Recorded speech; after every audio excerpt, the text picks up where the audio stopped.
അപ്പോസ്തല പ്രവർത്തികളുടെ പുസ്തകം 19-ാം അധ്യായം 15-ാമത് വാക്യം. അപ്പോസ്തല പ്രവർത്തികളുടെ പുസ്തകം 19-15 വായിച്ചാൽ. യേശുവിനെ ഞാൻ അറിയുന്നു, പൗലോസിനെയും ഞങ്ങൾക്ക് പരിചയമുണ്ട്, എന്നാൽ നിങ്ങൾ ആര് എന്ന് ചോദിച്ചു. മതി. യേശുക്രിസ്തുവിൻ്റെ നാമമെടുത്ത് പൗലോസ് അപ്പോസ്തലൻ, ക്രിസ്തു കഴിഞ്ഞാൽ നമുക്ക് അനുകരിക്കാൻ കൊള്ളാകുന്ന ശക്തനായ ധീര പോരാളിയായ മനുഷ്യൻ. അദ്ദേഹം യേശുവിൻ്റെ നാമത്തിൽ ഭൂതങ്ങളെ പുറത്താക്കിയതും രോഗികളെ സൗഖ്യമാക്കിയതും ബന്ധനങ്ങളെ അഴിച്ചതും കണ്ടിട്ട് ദേശാന്തരികളായ ചില മന്ത്രവാദികൾ ഞങ്ങളുടെ ദേവന്മാരുടെ നാമത്തിൽ പറഞ്ഞിട്ട് അത്ഭുതങ്ങൾ നടക്കുന്നില്ല, എന്നാൽ യേശുവിൻ്റെ നാമത്തിൽ അത്ഭുതങ്ങൾ ചെയ്യാം എന്ന് വിചാരിച്ച് ദുരാത്മോ ബാധിച്ച ഒരുത്തനെ കണ്ടപ്പോൾ ഈ മന്ത്രവാദികൾ പറഞ്ഞു, നസറനായ യേശുവിൻ്റെ നാമത്തിൽ അഴിഞ്ഞു മാറുക. സംഭവിച്ചത് ആ ഓൺ ദ സ്പോട്ടിൽ ആ ദുരാത്മാവിൻ്റെ ശക്തി വെളിപ്പെട്ടിട്ട് ഈ മന്ത്രവാദികളുടെ ദേഹത്ത് ചാടിക്കയറി ആക്രമിച്ചു. അവരോട് പറഞ്ഞു, എടാ, യേശുവിനെ ഞങ്ങൾക്കറിയാം, പൗലോസിനെയും അല്ലെങ്കിൽ കർത്താവിൻ്റെ ദാസനെയും ഞങ്ങൾക്ക് പരിചയമുണ്ട്, പക്ഷെ നിങ്ങൾ ആരാണെന്ന് ചോദിച്ചു. അവരെ ദേഹം മുറിവേൽപ്പിച്ചു. അവർ മുറിഞ്ഞ ശരീരവുമായി നഗ്നരായി ഓടിപ്പോയി എന്ന് നമ്മൾ കേട്ടു. എന്നാൽ യേശുവിനെ അറിയാം, യേശുവിനെ കുറിച്ചുള്ള അറിവ് പ്രധാനമാണ്. ആരാണ് യേശു എന്ന് നമ്മൾ അറിയണം. അതിന് നമ്മൾ ഒന്നാമത് ചിന്തിച്ചത് മത്തായി സുവിശേഷം 16-ാം അധ്യായം 15-16 വാക്യങ്ങൾ. യേശു ചോദിച്ചു, നിങ്ങൾ എന്നെ ആരെന്ന് പറയുന്നു? പത്രോസ് പറഞ്ഞു, അങ്ങ് ജീവനുള്ള ദൈവത്തിൻ്റെ പുത്രനായ ക്രിസ്തുവാണ് എന്ന് പറഞ്ഞു. 2 ലൂക്കോസ് 4:34 പിശാച് പറയുന്നു, അങ്ങ് ദൈവത്തിൻ്റെ പരിശുദ്ധനാകുന്നു എന്ന് പറയുന്നു. മർക്കോസ് 4:41 സ്തോത്രം ചെയ്യുന്നു, യേശു പ്രകൃതിയുടെ മേൽ അധികാരമുള്ളവൻ. ഇവൻ ആരെന്ന് ചോദിച്ചു, പ്രകൃതിയുടെ മേൽ അധികാരമുള്ളവൻ. മർക്കോസ് 1:21 മുതൽ 25 വരെ പഠിച്ചു, യേശു പിശാചിൻ്റെ മേൽ അധികാരമുള്ളവൻ. യോഹന്നാൻ 5:12 നമ്മൾ ചിന്തിച്ചു, കിടക്കയെടുത്ത് നടക്കാൻ പറഞ്ഞവൻ, പാപങ്ങളെ മോചിക്കാൻ അധികാരമുള്ളവൻ. യോഹന്നാൻ 8:25 ചിന്തിച്ചു, ആദി മുതലുള്ളവൻ. സ്തോത്രം ചെയ്യുന്നു. ഇനി നമ്മൾ ചിന്തിക്കുന്നത് 6-ാമത്തെ പോയിന്റാണ്. എക്സോഡസ് ചാപ്റ്റർ 15:11 പുറപ്പാട് പുസ്തകം 15-ാം അധ്യായം 11-ാമത് വാക്യം വായിച്ചാട്ടെ. യഹോവേ, ദേവന്മാരിൽ അങ്ങേക്ക് തുല്യൻ ആര്? മതി എന്ന് പറഞ്ഞാൽ പഴയ നിയമത്തിലാണ് ഈ ഭാഗം കാണുന്നത്, പക്ഷെ പുതിയ നിയമത്തിലെ ക്രിസ്തുവിനെ സൂചിപ്പിക്കുന്ന ഒരു ഭാഗമാണ്. ഞാൻ ആ ഭാഗം വിവരിച്ചു കൊള്ളാം. എപ്പോഴാണ് സാത്താൻ നമ്മുടെ വീട്ടിൽ വലിയവനാകുന്നതെന്ന് ചോദിച്ചാൽ, നമ്മുടെ ജീവിതം നഷ്ടപ്പെടുമ്പോൾ. പെന്തക്കോസ്ത് എന്ന് പറയുന്നത് കഴിഞ്ഞ ദിവസം വാട്സപ്പിലൊക്കെ ഞാൻ അതിൻ്റെ മെസ്സേജുകൾ നിങ്ങൾക്ക് കിട്ടിയിരുന്നു. പെന്തക്കോസ്ത് സമൂഹം എന്ന് പറയുന്നത് വേർപാടിനും വിശുദ്ധിക്കും വേണ്ടി നിന്ന സമൂഹമായിരുന്നു ഒരു കാലത്ത്.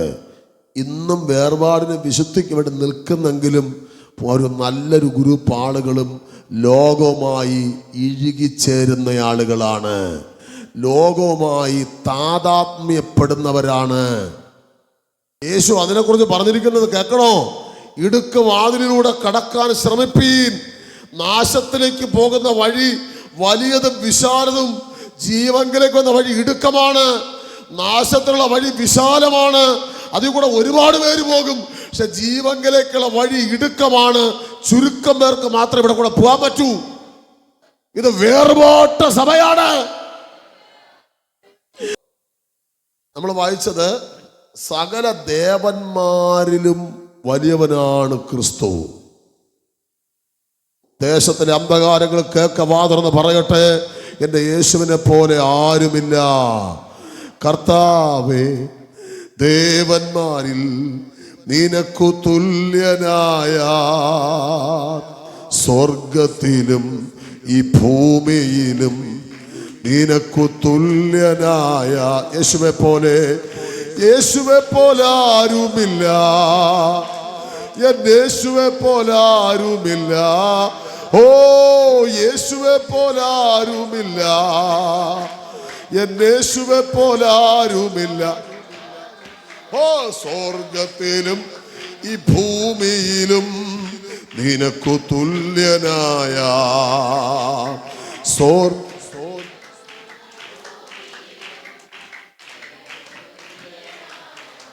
പുതിയ നിയമത്തിൽ യേശു കർത്താവ് സകല ദേവന്മാരെ,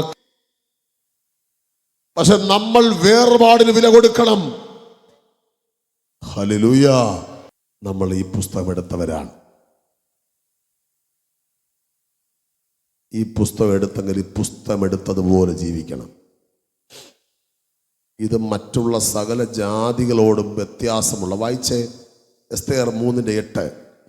എസ്തേറിന്റെ പുസ്തകം 3-ാം അധ്യായം 8-ാമത് വാക്യം. പിന്നെ ഹാമാൻ അഹശ്വേരോശ് രാജാവിനോട്, ഈ രാജ്യത്തിന് സകല സംസ്ഥാനങ്ങളിലുമുള്ള സകല ജാതികളുടെ ഇടയിലും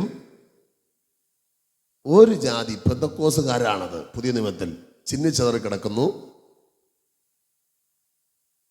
അവരുടെ ന്യായപ്രമാണങ്ങൾ മറ്റുള്ള സകല ജാതികളുടെയും മറ്റുള്ള സകല ജാതികളുടേതിനോടും വ്യത്യാസപ്പെട്ടിരിക്കുന്നു. കണ്ടോ, മറ്റുള്ള സകല ജാതികളോട് ന്യായപ്രമാണം പോലെ അല്ല ഈ പ്രമാണം. ഇത് വ്യത്യാസമുള്ള പ്രമാണമാണ്. ഇനി ആരാണ് ക്രിസ്തു? 7-ാമത്തെ പോയിന്റ്, യോഹന്നാൻ സുവിശേഷം 8-ാം അധ്യായം 53-ാമത് വാക്യം. യോഹന്നാൻ സുവിശേഷം 8-ാം അധ്യായം 53-ാമത് വാക്യം.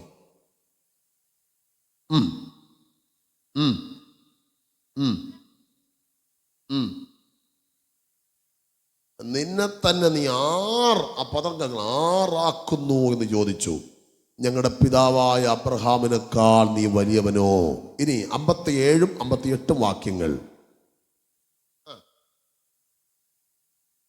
യേശുവോട് പറയുകയാണ്, യേശുവിന് 30-ാമത്തെ വയസ്സാണ്. യേശുവേ, നിനക്ക് 50 വയസ്സായിട്ടില്ല. അടുത്ത, നീ അബ്രഹാമിനെ കണ്ടിട്ടോ എന്ന് ചോദിച്ചു. യേശു അവരോട് ആമേൻ ആമേൻ, ഞാൻ നിങ്ങളോട് പറയുന്നു, അബ്രഹാം ജനിച്ചതിന് മുമ്പേ ഞാനുണ്ട്. എൻ്റെ പൊന്നെ, കിടുകിട വിറയ്ക്കുന്ന ദൂതാണ് ഒരു ആത്മീയന്. എന്നെ സംബന്ധിച്ച് വിറയ്ക്കും ഇത് വചനം കേൾക്കുമ്പം. എൻ്റെ യേശു ആരാണ്? അബ്രഹാമിന് മുമ്പേ ഉള്ളവനാണ് എന്ന് പറഞ്ഞാൽ ഈ പ്രപഞ്ചത്തിന് ഉടയവനാണ് യേശു. അവിടുന്ന് മനുഷ്യനായിട്ട് അവതരിച്ചതാണ് ഉണ്ണിയേശുവായി പിറന്നു വന്നത്.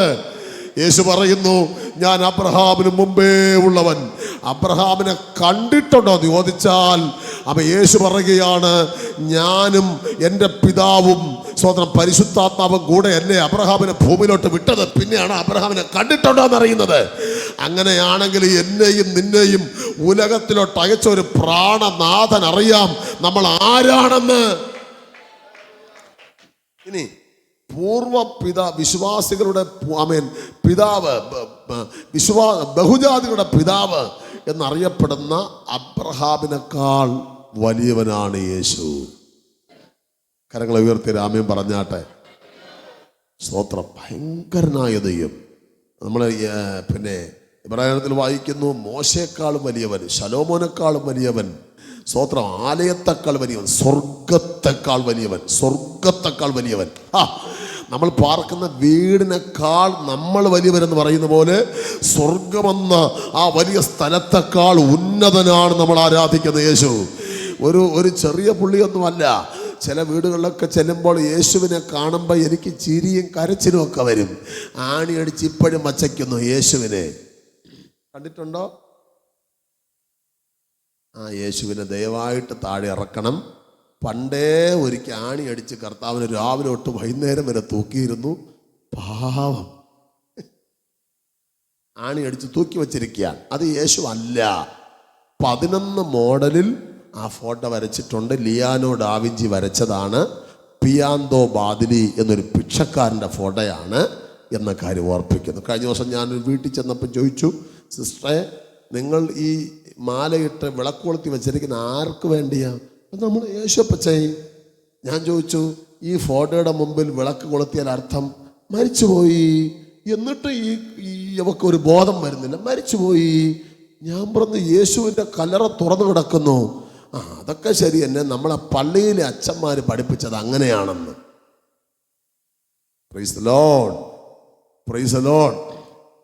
ഈ പണ്ട് ഞണ്ടില്ലേ, ഞണ്ട് പിള്ളേർക്ക് ക്ലാസ് എടുത്തുകൊണ്ടിരിക്കുമ്പം ആ പയ്യൻ ഞണ്ടൻ പറഞ്ഞു, പിള്ളേരെ മര്യാദയ്ക്ക് നടക്കണം. അപ്പോൾ ഒരുത്തൻ ചോദിച്ചു, ആദ്യം അപ്പനമ്മയെ മര്യാദയ്ക്ക് നടന്ന് പഠിപ്പീരേ. ഈ ഞണ്ട് നേരെ നടക്കൂല, കണ്ടിട്ടുണ്ടോ? ഇങ്ങനെയാണ് പോണത്, കണ്ടിട്ടില്ലേ? അപ്പനും അമ്മ എന്ത് പഠിപ്പിക്കുന്നത് മക്കൾ അനുസരിക്കും, അല്ലേ? അതുകൊണ്ട് അവർ പറഞ്ഞു, അച്ഛൻ പഠിപ്പിച്ചതാണ്. ഞാൻ ബൈബിളിൽ നിന്ന് വായിച്ചു കൊടുത്തപ്പം അതൊന്നും ഞങ്ങൾക്ക് അറിഞ്ഞുകൂടാ, ഞങ്ങൾ പള്ളിക്കകത്ത് ബൈബിൾ വായിക്കരുതെന്നാണ് പറഞ്ഞിരിക്കുന്നത്. ഇടയ്ക്ക് ഞാൻ വചനം പറഞ്ഞ് ഒരു വചനം കേട്ടൊരു സഹോദരി, ഒരു ബ്രദറ് അച്ഛനോട് വന്ന് സ്നാനത്തിൻ്റെ കാര്യം ചോദിച്ചു, വിഗ്രഹാരാധന കാര്യം ചോദിച്ചൊരു ചോദ്യം, മേലാൽ ബൈബിൾ വായിച്ചു പോകരുത്. നിന്റെ അടുത്ത് ബൈബിൾ വായിക്കാൻ ആര് പറഞ്ഞടാ? സത്യം പറയുകയാണ്, തെളിവെൻ്റെ ഇരിപ്പുണ്ട്. ബൈബിൾ വായിച്ച സത്യം അറിയും. ബൈബിൾ വായിക്കുകയും പഠിക്കുകയും പ്രസംഗിക്കുകയും ചെയ്യുന്ന ഒരേ ഒരു ദൈവസഭ, അത് വേദപുസ്തകം നന്നായി പഠിക്കുന്ന പെന്തക്കോസ്ത് കൂട്ടായ്മയാണ്. അപ്പോ സ്തോത്രം കേൾക്കണേ ദൈവമക്കളെ, സകലരെക്കാളും വലിയവനാണ് എൻ്റെ യേശു. ഞാൻ ഒന്നുകൂടെ പറയാം, ഇവിടെ ഇരിക്കുന്ന ദൈവദാസന്മാർ എത്ര അത്ഭുതങ്ങൾ ചെയ്യുന്നവരാണെങ്കിലും, എത്ര അടയാളങ്ങൾ ചെയ്യുന്നവരാണെങ്കിലും യേശുവിൻ്റെ 7 അയൽവക്കത്തെത്തുകയില്ല. യേശുവാണ് ഉന്നതൻ. ലോകത്തിൽ സ്ത്രീകളിൽ നിന്ന് ജനിച്ചവരിൽ യോഹന്നാൻ സ്നാപകനേക്കാൾ വലിയവനില്ല. സ്ത്രീകൾ എന്ന് പറയുമ്പോൾ ജഡപ്രകാരം ജനിച്ചവരിൽ ആ യോഹന്നാൻ പറയുന്നു, അവൻ്റെ ചെരുപ്പിൻ്റെ വാറഴിപ്പാൻ ഞാൻ യോഗ്യനല്ല. ഹല്ലേലൂയ. ഒരിക്കൽ പത്മോസിൽ വെച്ച് പ്രത്യക്ഷപ്പെട്ട സ്തോത്രം ചെയ്യുന്നു യേശു കർത്താവ്.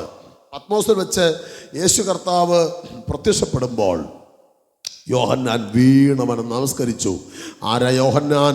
യേശുവിൻ്റെ അരുമ ശിഷ്യനാണ്. യോഹന്നാൻ പറയുന്നു, ഈ പത്മോസിൻ്റെ ഏകാന്തതയിലും എന്നെ ഒറ്റയ്ക്ക് വിട്ടെങ്കിലും അങ്ങൻ്റെ കൂടെ ഉണ്ടല്ലോ. ഞാൻ അറിയുന്നു അവിടുന്ന് സകല ലോകത്തിനും പേര് വരുവാൻ കാരണമായവനാണ്. ഇന്ന് പകൽ ഓർപ്പിക്കുന്നു, പത്മോസ് പോലെയുള്ള ഏകാന്തമായ വാസങ്ങളിൽ, ആരും സഹായിപ്പല്ലായിരുന്ന മേഖലകളിലും നിന്നെ തേടിയെത്തുന്നൊരു പ്രാണപ്രിയനുണ്ട്. ഭാര്യ നിന്നെ വിട്ടുപോകട്ടെ, ഭർത്താവ് നിന്നെ വിട്ടുപോകട്ടെ, അപ്പനമ്മ മാറിപ്പോകട്ടെ, പക്ഷെ ഈ പ്രാണപ്രിയ നിന്നെ കൈവിടുകയില്ല. ഉറപ്പുള്ളവര് ഒരു ആമേൻ പറഞ്ഞാട്ടെ. യോഹന്നാൻ സുവിശേഷം 8-ാമത്തെ പോയിന്റ് 9-ാം അധ്യായം 35-36 വാക്യങ്ങൾ. ആരാണ് യേശു? അവനെ പുറത്താക്കി എന്ന് യേശു കേട്ടു. അവനെ കണ്ടപ്പം, നീ ദൈവപുത്രനെ വിശ്വസിക്കുന്നു ചോദിച്ചു. അതിനവൻ, യജമാനനെ, അവൻ ആർ ആകുന്നു? കേൾക്കണേ. ഒരു കുരുടൻ കാഴ്ചക്കായിട്ട് യേശുവിന്റെ അടുക്കലേക്ക് വന്നു. ഈ കുരുടന്റെ അപ്പനും അമ്മയും ഒക്കെ, അപ്പം ഈ കുരുടന് കാഴ്ച കിട്ടി. കുരുടന്റെ അപ്പനും അമ്മയും യഹൂദന്മാരുടെ പള്ളിയിലെ പ്രധാന മെമ്പേഴ്സാണ്, പഴയ പള്ളിയിലെ പ്രധാന അംഗങ്ങളാണ്. അപ്പൊ യേശു ഇവന് സൗഖ്യം കൊടുത്തു. ഇവന് സൗഖ്യം കിട്ടി. ഇവൻ നാട് മൊത്തം പറഞ്ഞുകൊണ്ട് നടന്നു. അവന് സൗഖ്യം കൊടുത്തത് ആര്? പരീശന്മാർക്കറിയാം. ഇന്നത്തെ ഭാഷയിൽ മൊബൈൽ റെക്കോർഡ് ചെയ്യാൻ വേണ്ടി കൊണ്ടു കിടക്കുകയാണ്. എന്നിട്ട് അപ്പനോട് അമ്മയും ചോദിച്ചു, ആരാണ് അവനെ സൗഖ്യമാക്കിയത്? അവർ പറഞ്ഞു, അവൻ്റെ അടുത്ത് പോയി ചോദിക്കും. കാരണം ഇവർ പറഞ്ഞ പ്രശ്നമാവും. യേശുവാണെന്ന് പറഞ്ഞാൽ ഇവരെ പള്ളിയിൽ നിന്ന് മുടക്കും, പള്ളിയിലെ മെമ്പർഷിപ്പ് കട്ട് ചെയ്യും. അതുകൊണ്ട് അവർ പറഞ്ഞു, അവന് പ്രായപൂർത്തിയായല്ലോ, അവനോട് പോയി ചോദിക്കാൻ പറഞ്ഞു. നിങ്ങൾ വീട്ടിൽ പോയിട്ട് വായിക്കണം. അപ്പോൾ ഇവന്മാർ നേരെ ചെന്ന് ചോദിച്ചു യേശുവിനോട്, യേശുവിനോട് ചോദിച്ചു, ആരടാ നീ എന്ന് ചോദിച്ചു. അപ്പൊ പറഞ്ഞു അവൻ്റെ അടുത്ത് ചോദിക്കാൻ പറഞ്ഞു.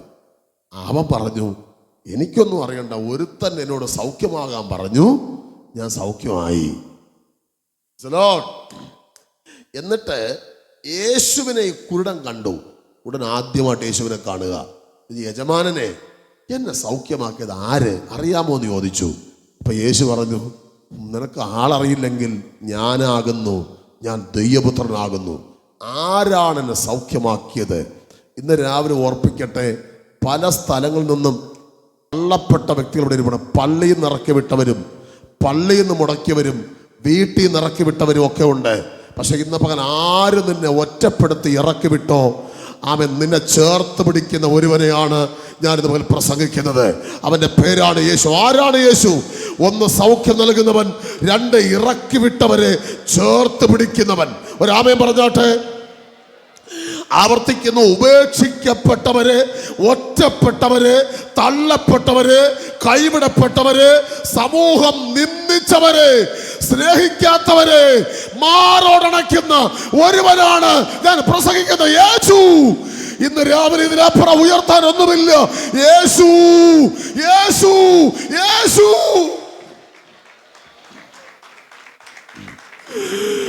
കുടുംബക്കാർ നിന്നെ ഒറ്റപ്പെടുത്തിയോ? സ്വന്തം മാതാപിതാക്കൾ അറിയില്ലെന്ന് പറഞ്ഞോ? നീ സ്നേഹിച്ച നിന്റെ ബന്ധുക്കൾ നിന്റെ മുമ്പിൽ കൈമലർത്തി കാണിച്ചുവോ? ഇന്ന് പകൽ സ്വർഗം പറയുന്നു, എനിക്ക് നിന്നെ ആവശ്യമുണ്ട്, അവർക്ക് നിന്നെ വേണ്ട. നീ എനിക്ക് വിലയേറിയവനും മാന്യനുമായി ഞാൻ നിന്നെ സ്നേഹിച്ചിരിക്കുന്നു.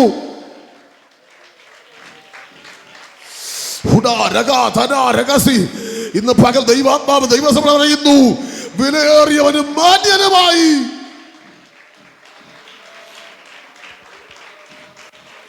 നിനക്ക് പകരമായി ജാതികളെ കൊടുക്കുന്ന ഒരു ദൈവം, നമ്മളെ ചേർത്ത് പിടിക്കുന്ന ഒരു ദൈവമുണ്ടെങ്കിൽ നിനക്ക് വരേണ്ട അനർത്ഥങ്ങളെ വഴിമാറ്റിവിട്ട്, നിനക്ക് വരേണ്ട പ്രതികൂലങ്ങളെ വഴിമാറ്റിവിട്ട്, നിന്റെ കുടുംബത്തിൽ വരേണ്ട നിലവിളികളെ റൂട്ട് മാറ്റിവിട്ട് നിന്നെ കാക്കുന്ന ഇസ്രായേലിന്റെ പരിപാലകൻ ഇന്ന് പകൽ പറയുന്നു, നിന്നെ എവിടെ നിന്ന് ഉപേക്ഷിച്ചോ ചേർത്ത് പിടിക്കുന്ന ഒരുവൻ.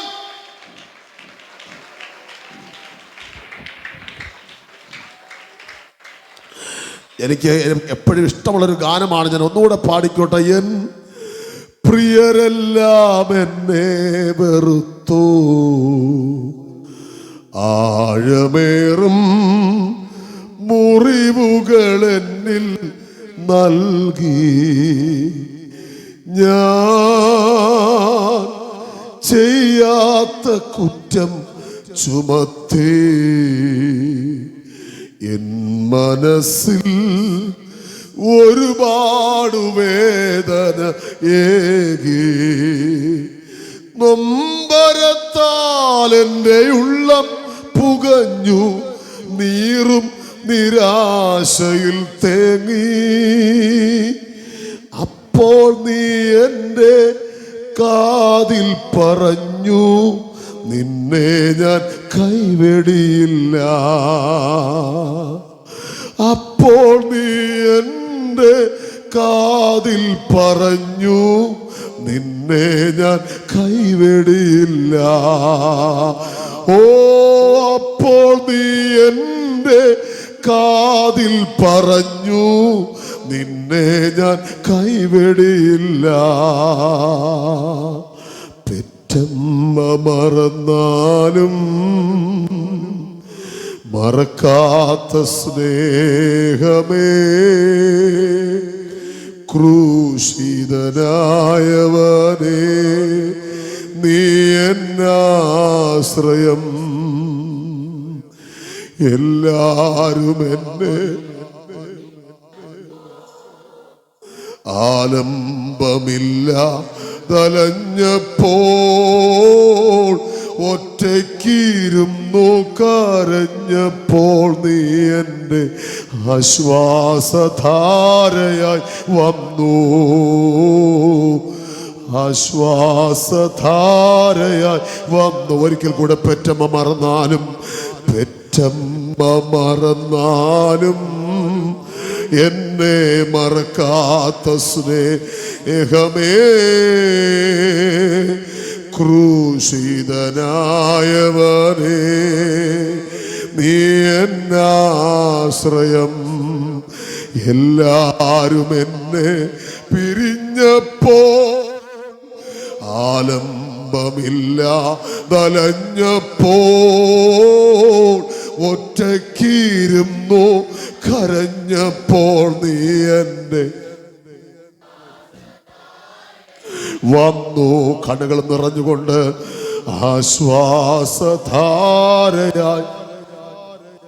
ജീവിതത്തിന്റെ ഒറ്റപ്പെടൽ എന്ന് പറയുന്നത് ഭയാനകരമായ ഒരു സന്ദേശമാണ്. ജോലി സ്ഥലത്ത് ഒറ്റപ്പെടുന്നത് ഉപദേശത്തിന് വേണ്ടി നിന്നതിൻ്റെ പേരിൽ, കുടുംബത്തിൻ്റെ അകത്ത് ഒറ്റപ്പെടുന്നത് വിശുദ്ധിക്ക് വേണ്ടി നിന്നതിൻ്റെ പേരിൽ, സ്നേഹിതന്മാരുടെ നടുവിൽ ഒറ്റപ്പെടുന്നത് സത്യത്തിന് വേണ്ടി നിന്നതിൻ്റെ പേരിൽ. പക്ഷെ ആരെല്ലാം നിന്നെ ഒറ്റപ്പെടുത്തിയാലും നെഞ്ചോട് ചേർത്ത് പിടിക്കുന്ന ഒരു പ്രാണനാഥൻ ഈ ഹോളിനകത്തൂടെ നടകൊള്ളുന്നു. അവൻ്റെ പേരാണ് ഞാൻ പ്രസംഗിക്കുന്ന നസറനായ യേശു. ഇന്ന് പകൽ അവൻ പറയുന്നു, ഭയപ്പെടേണ്ട മകന്, ഭയപ്പെടേണ്ട മകളെ,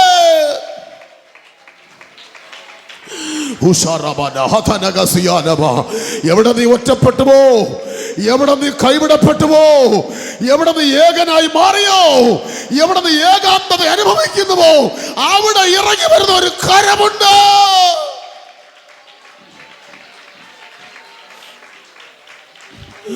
ഓ, ആരെല്ലാം നിന്നെ അകറ്റി നിർത്തിയാലും, ആരെല്ലാം നിന്നെ അകറ്റി നിർത്തിയാലും നെഞ്ചോട് ചേർക്കുന്നോരേശുവുണ്ട്. എന്നെ നെഞ്ചോട് ചേർക്കുന്നോരേശുവുണ്ട്. കണ്ണീരു വീണാലും ഒപ്പിയെടുത്ത് തുരുത്തിയിലാക്കുന്ന നാഥനുണ്ട്. തുരുത്തി നിറയുമ്പോൾ അളന്നെടുത്ത് അനുഗ്രഹമേകുന്നോരേശുവുണ്ട്. ഇങ്ങനെ കിടക്കുന്നു കണ്ണുനീരിന്റെ വരികൾ. എൻ്റെ പൊന്നു പ്രിയപ്പെട്ടവരെ, ഞാനും നിങ്ങൾ സ്നേഹിക്കുന്ന ദൈവം ആരെന്നറിയാമോ? ആരാ? നിങ്ങളുടെ അമ്മയെക്കാൾ സ്നേഹിക്കുന്നവൻ ആരാ? അപ്പനേക്കാൾ സ്നേഹിക്കുന്നവൻ ആരാ? സഹോദരങ്ങളെക്കാൾ സ്നേഹിക്കുന്നവൻ. ഇന്ന് പോലെ ഒറ്റപ്പെട്ടവർക്ക് ദൂത് ഹൃദയത്തിൽ ടച്ച് ചെയ്തുകൊണ്ടിരിക്കുന്നു. ഈ ഹോളിനകത്ത് അവിടെ നടകൊള്ളുന്നു. മറ്റൊന്നിനും വല്ല നിന്നെ നെഞ്ചോട് ചേർത്ത് പിടിക്കാൻ. ഞാൻ ഒരിക്കലും പ്രതീക്ഷിക്കാത്തവരെ കൈവിട്ടു എന്ന് നീ പറഞ്ഞില്ലേ? ഞാൻ എന്നെ സഹായിക്കുമെന്ന് പറഞ്ഞവരൊക്കെ കൈമടർത്തി കാണിച്ചെന്ന് പറഞ്ഞില്ലേ? അവിടെയും നിന്നെ കൈവിടാതെ ഒരുവൻ ഉള്ളത് കൊണ്ടല്ലേ നീ ആത്മഹത്യ ചെയ്യാത്തത്?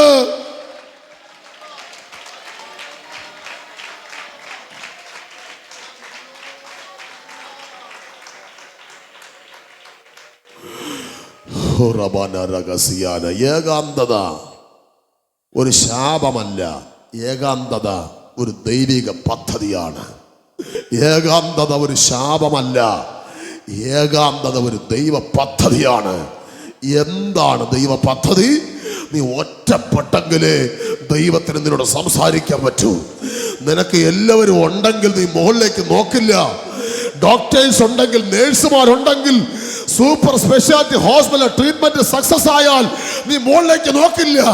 എല്ലാ വഴിയും അടഞ്ഞ് ചിലപ്പോൾ ഐസിയുക്കകത്ത് കിടക്കുമ്പം, ചിലപ്പോൾ വെന്റിലേറ്ററിൽ കിടക്കുമ്പം, ചിലപ്പോൾ വാർഡിൽ കിടക്കുമ്പം, ആരുമില്ലാത്തപ്പം നിന്റെ അടുക്കൽ വരുന്ന ഒരുവൻ, അവന്റെ പേരാണ് യേശു.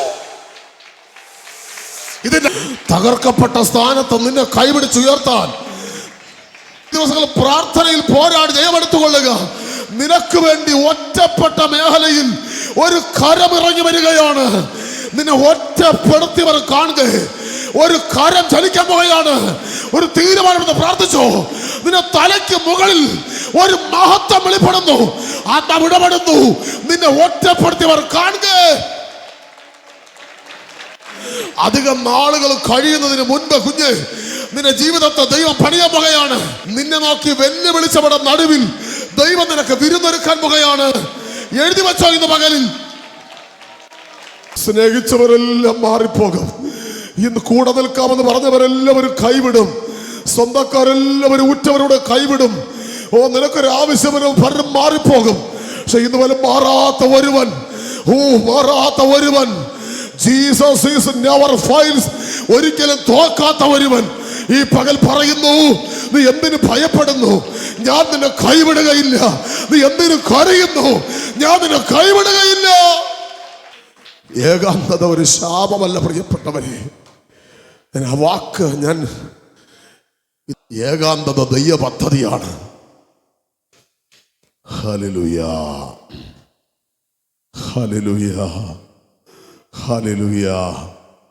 കണ്ണുകൾ നിറഞ്ഞ് ഒരു ഹല്ലേലൂയ പറഞ്ഞാണ്. ഹല്ലേലൂയാ.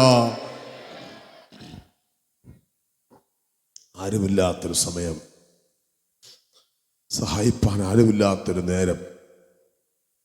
ഒരു സ്റ്റോറി ഞാനിങ്ങനെ കേട്ടിട്ടുണ്ട്. വർഷങ്ങൾക്ക് മുൻപ് ഇവിടെ ആരോ പറഞ്ഞതാണോ എന്ന് എനിക്കറിയില്ല. ഒരമ്മ ഒരേ ഒരു മോനുമായിട്ട് ഒരു പ്രാന്തപ്രദേശത്ത് ഒരു കൊടും മഴയത്ത് ഒരു ചെറിയ ഷെഡിനകത്ത് താമസിക്കുകയാണ്. അമ്മയുടെ ആശ്രയമായിരിക്കുന്ന ഒരേ ഒരു മകന് ക്യാൻസർ എന്ന മാരക രോഗം പിടിച്ചു. ഈ മകൻ മരണത്തോട് മല്ലടിക്കുന്നു. വണ്ടി കൊണ്ടുപോയി ചികിത്സിക്കാൻ പണമില്ല. അങ്ങനെ ഇരിക്കുമ്പോൾ ഒരു മനുഷ്യൻ കൊടും മഴയത്ത് അദ്ദേഹം വന്ന വണ്ടി കേടായിട്ട് ആ മഴയത്ത് എവിടെയെങ്കിലും ഒന്ന് ആശ്രയിക്കണം, എവിടെയെങ്കിലും ഒന്ന് സ്തോത്രം. ആ തണുപ്പത്ത് അദ്ദേഹം വണ്ടി കേടായി പോകാൻ പറ്റത്തില്ല. ഒരു പാലത്തിൻ്റെ അടിയിലൂടെ യാത്ര ചെയ്ത് ആ പുഴയ്ക്ക് അക്കരെയുള്ള ഒരു സ്ഥലത്തൊരു റാന്തൽ വെളിച്ചം ആ മനുഷ്യൻ കണ്ടു. ആ റാന്തൽ വെളിച്ചത്തെ തപ്പി ആ മനുഷ്യൻ ആ ചെടികൾക്കിടയിലൂടെ നടന്നു നീങ്ങി. അദ്ദേഹം ചെന്ന് ആ ചെറിയ കൂരയുടെ കീഴെ നിന്ന് മഴ നനയാതെ നിൽക്കുമ്പം എന്തോ ഒരു ശബ്ദം കേട്ട ആ സ്ത്രീ പുറത്തിറങ്ങി. പറഞ്ഞു, അകത്തോട്ട് കയറി ഇരുന്നാട്ടെ, പുറത്തൊന്നും നനയണ്ട. അദ്ദേഹത്തിന് ഭയങ്കര സന്തോഷം. അദ്ദേഹത്തിൻ്റെ സ്യൂട്ട് കേസും കൊണ്ട് അദ്ദേഹം നനഞ്ഞ വസ്ത്രമായിട്ട് അകത്തോട്ട് കയറിയിരുന്നു. ചോദിച്ചു, കുഞ്ഞിനെന്താ സുഖമില്ലേ? അപ്പൊ പറഞ്ഞു, സ്തോത്രം ചെയ്യുന്നു, വർഷങ്ങളായി എൻ്റെ മോന് രോഗം വന്നിട്ട് ഞങ്ങളെ സഹായിപ്പാൻ ആരുമില്ല. ഞാൻ ഒരുപാട് കത്തുകൾ പല സംഘടനകൾക്ക് അയച്ചു, ആരും സഹായിച്ചില്ല. ഞാനൊരു വിധവയാണ്, എൻ്റെ ഭർത്താവ് മരിച്ചുപോയി, ഒറ്റ മോനെ എനിക്കുള്ളൂ. വിദഗ്ധനായ ഒരു ഡോക്ടർ അമേരിക്കയിലുണ്ടെന്ന് പറയുന്നു. അദ്ദേഹം ഇപ്പോൾ ലീവിന് വന്നിട്ടുണ്ട്. അദ്ദേഹത്തിൻ്റെ കയ്യിൽ ക്യാൻസറിനുള്ള മരുന്നുണ്ട് എന്ന് പറയുന്നു. അദ്ദേഹത്തെ കാണാൻ വേണ്ടി ഞാൻ ഒരുപാട് ആഗ്രഹിച്ചു. പക്ഷേ ദൈവം പോലും ഞങ്ങളെ കൈവിട്ട് കാണും. ആ അദ്ദേഹം പറഞ്ഞു, ഞാനാണ് ആ വിദഗ്ധനായ ഡോക്ടർ. ഞാൻ ചികിത്സയ്ക്ക് പോയ വഴിക്ക് എൻ്റെ വണ്ടി കേടാക്കി ഇവിടെ ഇറക്കിയത് നിന്റെ കുടിനകത്തൊരു അത്ഭുതം ചെയ്യാൻ വേണ്ടിയാണ്.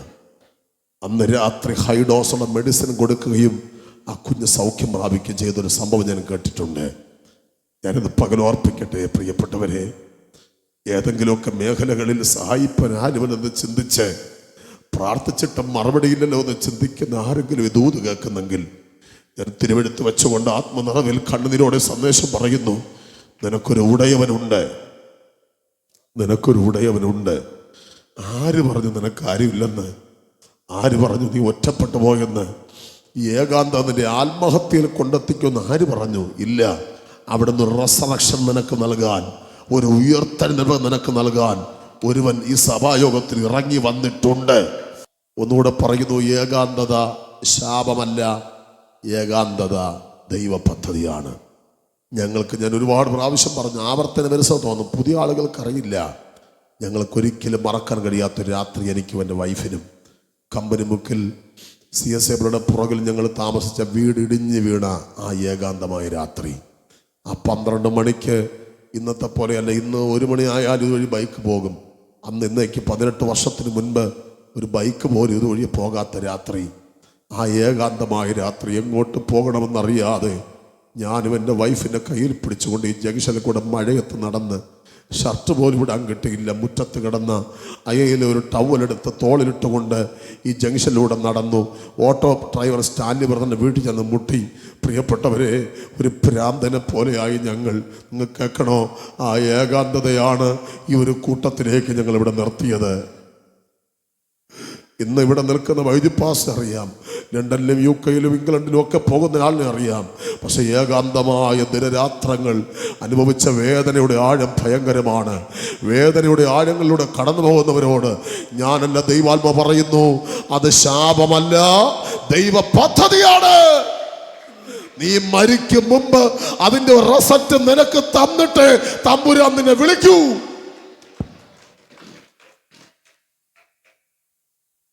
ഹല്ലേലൂയ, ഹല്ലേലൂയ, സ്തോത്രം. നമുക്ക് തിരുവചനത്തിലേക്ക് വരാം. സ്തോത്രം. പുറത്താക്കി കളഞ്ഞവരെ, ഒറ്റപ്പെടുത്തി കളഞ്ഞവരെ മാറോട് ചേർക്കുന്ന കർത്താവ്. ഇനി ആരാണ് യേശു? യോഹന്നാൻ സുവിശേഷം 12-ാം അധ്യായം 34-ാമത് വാക്യം. യോഹന്നാൻ 12:34.